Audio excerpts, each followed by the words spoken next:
Ito guys, Sir Toco de los Reyes. Ganda ng boses ni Sir Toco. All a beautiful story. And so I left the one in love to be Napaka-chillax ng pagkanta. had tried to find out if something is true. Not nothing without you. I know better now. Ever had a change someone. I'd rather have that times with you than the times with someone else. I'd rather be beside you in a storm than you on by myself. I'd rather have hard times together than you have. Ganda ng quality ng boses niya, no? I'd rather have the one who holds my heart. Ooh, yeah. And then I met someone, and thought she could replace me. We got along just fine, but waste of time because she was like you. We had a lot of fun. Loving you were pretty. Love was not impressed with our connection. With all I so nice. Someone here goes I found it something is true. That I'm nothing without you. I know better now. Ever had a chance to fall. I'd rather have bad times with you. Masarap pakinggan. Than the times with someone. Mapapatulala ka na lang habang I'd rather nakikinig. be beside you in a storm instead of warm by myself. I'd rather have hard times together than you have it easier for. I'd rather have the one who holds my heart. Who holds my heart? I can't blame you if you turn away from me like I'm telling you. I can only prove the things I say with time. This be mine. I'd rather have bad times with you than the times with someone else.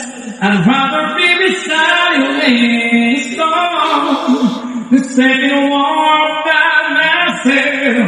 I'd rather have hard times together than to have it easier for.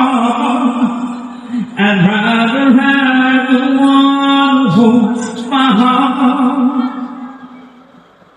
I'd rather have bad times with you than the times with someone else. I'd rather be beside you in a storm instead of warm by myself. I'd rather have hard times together than to have it easier for. I'd rather have the one who holds my heart. I'd rather have the one who holds my heart. I'd rather have the one who holds my heart. Ooh, yeah.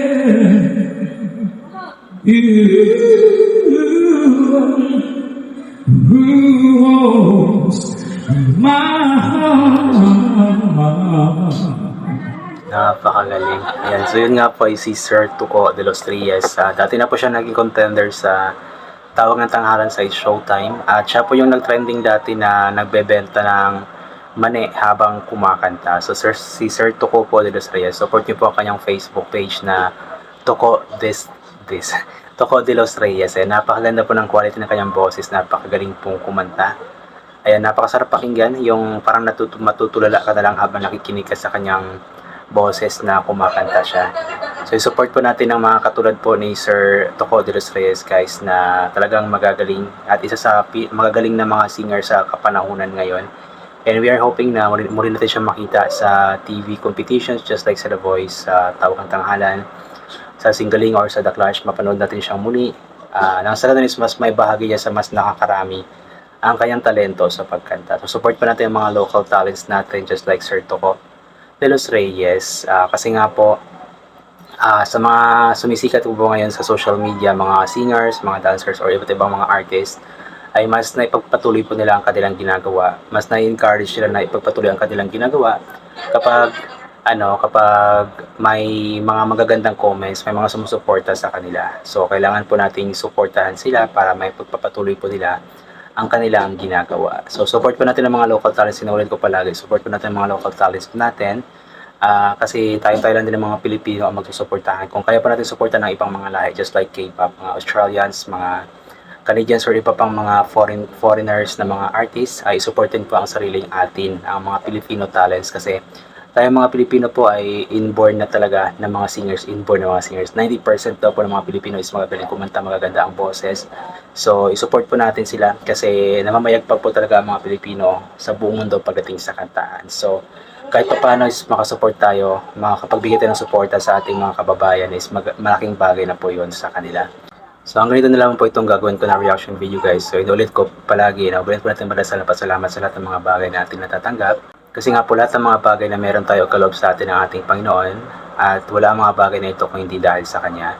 And always po natin tayong magdala ng payong, kapote, sombrero, anything na pwede mo ipatisyo sa katawan kapag lalabas po tayo. Nang sa ganon, hindi po tayo mabasa ng ulan kapag biglang umulan or di tayo masikatan ng napakainit na sikat ng araw. And always take vitamin C para maboost ang ating immune system.